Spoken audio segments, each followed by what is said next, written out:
drip, that's water, call that boss. You try my squad and they gon' be in cost. You better be prepared to take a loss. I left my enemies dripping, but it ain't sauce. It ain't sauce, no it ain't sauce. Yeah, enemies dripping, but it ain't sauce. No it ain't sauce, no it ain't sauce. Yeah, enemies dripping, but it ain't sauce. It ain't sauce, it ain't sauce. Hello people, it's your boy Arthur Smitty and welcome back to another video. In today's video, I will be reviewing Daredevil Born Again. Now, based off of the title, y'all probably like, this man has gone insane. He thinks Daredevil Born Again is trash. He thinks it's garbage. Now, let me just get this true. I do not think Daredevil Born Again is trash. I do not hate the show. I don't think it's terrible. But I do have a couple of nitpicks where, you know, the nitpicks I have, they don't bring the show down. And then a couple of the nitpicks that I do have, it's not even necessarily Marvel's fault. It's more so Sony's fault. But we'll get to that in a second. But my major problems aren't really nothing. Like, my major problems are more so of a me thing. Like, more, and when I mean a me thing, like, because, or the people that have watched Netflix show, I get what their like issues are, and then that's the same thing kind of with me, where the people that never watched the Netflix show or are trying to forget about the Netflix show like the show in those types of ways. So that's kind of where like I am with it. I'm kind of like trying to be in the middle and not trying to just be straight up biased or like just take away points just because I felt this way, because that wouldn't necessarily be fair based on how Disney and the original creators of the Netflix show have decided to do this. So that's pretty much how I feel. That's where my stance is with that. So overall, I can say Daredevil Born Again is a good show. It is a great show. I just finished the last episode, and I can definitely tell you this show is good. It's good. I will say this though. I've seen a lot of people complain about the lore. There's not really that much of Daredevil in it. Now, to be honest with you, I'm cool with that. I was actually kind of cool with that because I really thought about it, especially since I was watching. I'm already kind of rewatching the Netflix show. He doesn't actually do that much lawyering as much as you thought in the original show. And yeah, it is a Daredevil show. It should be more Daredevil than lawyering. But it was actually kind of nice to see him actually do lawyer stuff for like those couple of episodes. Like, I didn't really mind it that much. There were moments where I'm kind of like, all right, bro, you need to suit up because this is kind of getting ridiculous. But for the most part, I like that he was lawyering. Like, we got a good amount of him lawyering, and they took away some of the Daredevil aspect. That was fine. My problems rely in mostly that they retreaded a couple of old grounds. Like, we seen Daredevil quit before. We seen Fist try to become a new person, and not be the Kingpin, and then he ends up reverting back. We seen, like I said, we seen Matt quit being Daredevil. This would be what, twice now? Maybe no, this would be maybe the second or third time now. And then in season 3, it was like the opposite. He had quit being Matt Murdock and just fully decided to be Daredevil. Like, we seen Matt go through this, like, pretty much the exact same struggle. And that's where the people that complained about this were like, okay, I don't like it because they're basically doing what the stuff Netflix already did. And then you got to think about it for the newcomers, because this is technically their first introduction to Daredevil in a way. So they're kind of like, oh, I've never seen this before. I don't think any of the stuff that Disney is doing in this show is super spectacular, but I'm not going to say it doesn't deserve praise. I'm not going to say that. Like, that first episode, it was good, but the CGI in that coffee scene, a couple of the moments just weren't working for me. And that second episode was very, very, like, the first episodes of each of the Netflix series were slow, but that second episode, you can tell that was the actual first episode because it is so slow. And then that first episode, you could tell that whole beginning was reshot. Like, you could tell it was reshot because they did not want the original characters in the show, which I thought was stupid. And based off of what I heard about that original plan, that would have been dumb if they did not go that route and did this whole other weird. No, that would have been stupid. But I would say my favorite episodes probably would be episodes. I think I like. I'm gonna put episode one up there. I'm gonna put episode one up there. I love the. I still, even though the CGI looked weird, I still enjoyed the fight. I still enjoyed everything about it. I love the where Matt and Kingpin were just having a conversation. I did enjoy.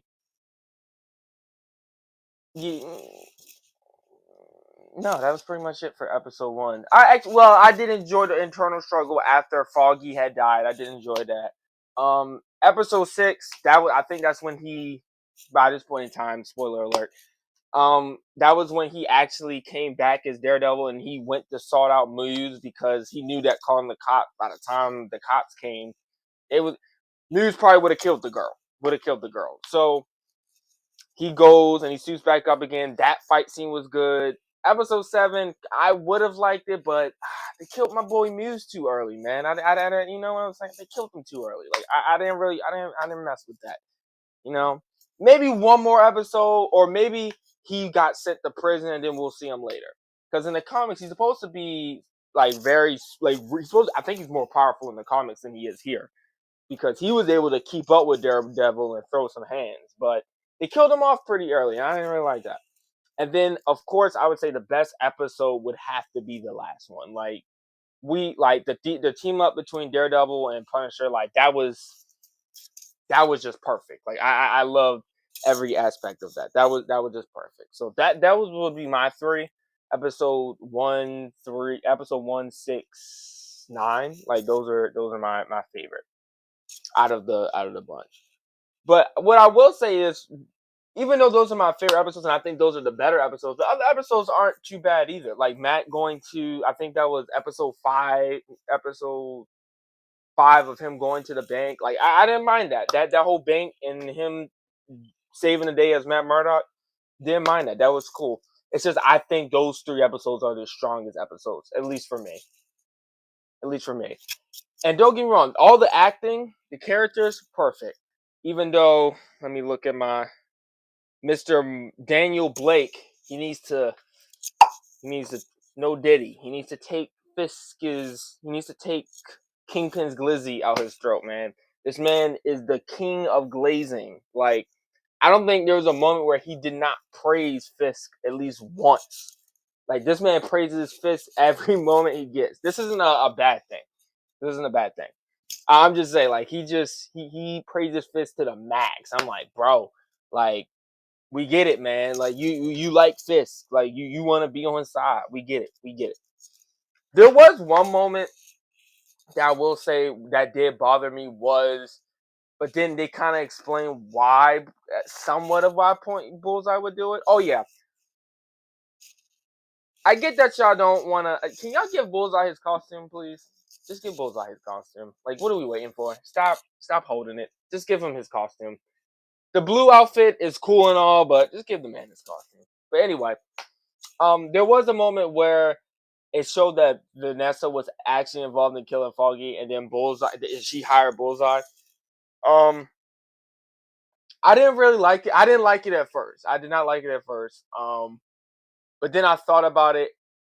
The thing with this show is it's weird because they market it as a news show, but they also kind of make it seem they also market it as this is still a continuation of what happened after season 3. So for those Netflix fans, there are those plot holes where it's like Bullseye would never work with Vanessa or Fisk. Like, for those that watch season 3, once we got to like episode, like I think like 6, maybe like 7, 8, like he was after them. Like he didn't want to be working with them. So it was kind of weird for him to just be joining up with Vanessa again. But I guess it makes sense because technically he wasn't really after Vanessa. He was more so after Fisk, but he was going to kill Vanessa because of Fisk. But, it's whatever. And Matt Murdock eventually comes in and saves his life, and they kind of do this retread. I was like, there's a couple of moments where it's like, okay, we've seen this before. They did in the old show. But I can't get on it too much because it's like, can I get on them for literally just redoing some of the same plot points that the original show did, but this is technically counted as a new show? Or could I get on them because this is supposed to be technically season 4, but it's supposed to be season 4, and they're basically just doing the same thing we already seen before. So it's kind of that, you know. But I will say this: Sony. This is where when I was talking about in the beginning was Sony, and the little nitpicks. The other nitpicks is that it is very weird that you watch Hawkeye, you watch No Way Home, that these characters, especially Spider-Man, are not running around. At the end of episode 9, well, just to say in episode 9, the last episode, he sends his task force out, to just get vigilantes. And it's just, we're in New York, and they're not in Hell's Kitchen. They're like I would say they're pretty much in like Manhattan. Almost, yeah, literally like Times Square, right? So it's kind of weird that Spider-Man is not here. Like, it's very weird that he's not here.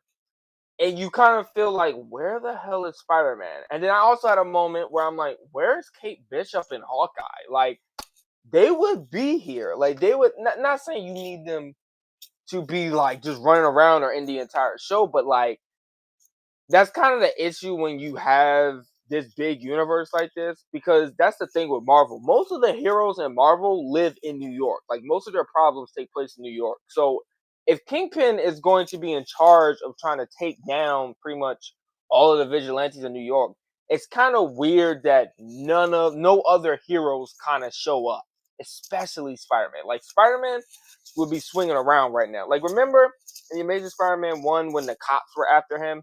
Like, I would assume like that should have been like a scene that we could have gotten in this, where the cops are after Spider-Man, they just shoot him down, and Daredevil comes in and helps him. Like, it would, like, you would need to show that Spider-Man is there outside of just him fist saying that, oh, we will not take vigilantes anymore. We do not need a man dressed as a spider. Like, we would need to actually see him do some of that stuff, because I believe, if I'm not mistaken here, Kingpin first showed up in Spider-Man comics. Same thing with like Punisher. Like, their first appearance were in Spider-Man comics.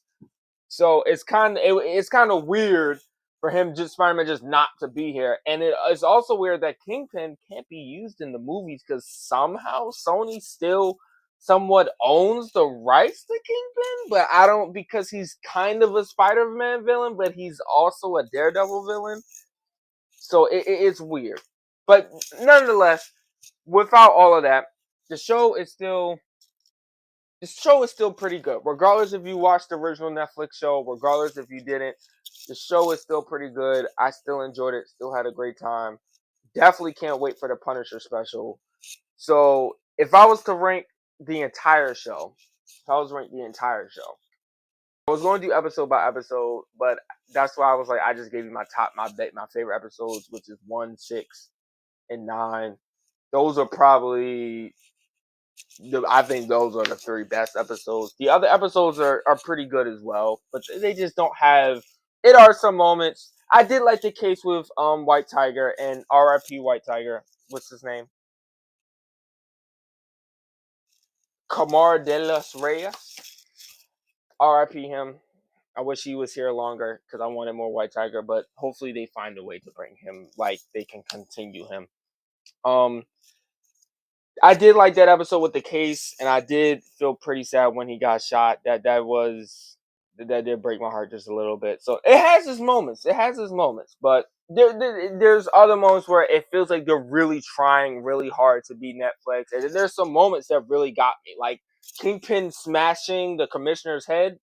I ain't gonna lie, that got me. That got me. I ain't gonna lie, that got me. I didn't expect Marvel to do some shit like that. Like, they did a practical like effect right there. I was like, okay, you got me. But I'm gonna go with 8 out of 10 for the entire show. An 8 out of 10. An 8 out of 10. That's what I'm gonna do. I'm gonna do 8 out of 10. I think the show for me still has some problems. Still has a couple of problems that hold it back for me. But I'm gonna still be a little generous and give it an 8 out of 10, because I was still entertained while watching. If I wasn't entertained, then the score would have had to drop. But I was still entertained when watching, and even its lows are still pretty good for me. So I'm gonna give it an 8 out of 10. Still a great show. The show, all episodes are now streaming, so definitely go and check it out for those that haven't watched it yet. Sorry if I spoiled it for you, but you know, all 9 episodes are out. So by this point in time, you probably are either already got spoiled or you should have kind of been watching the show. So I hope you guys have enjoyed this video. I will catch you on the next one. Peace.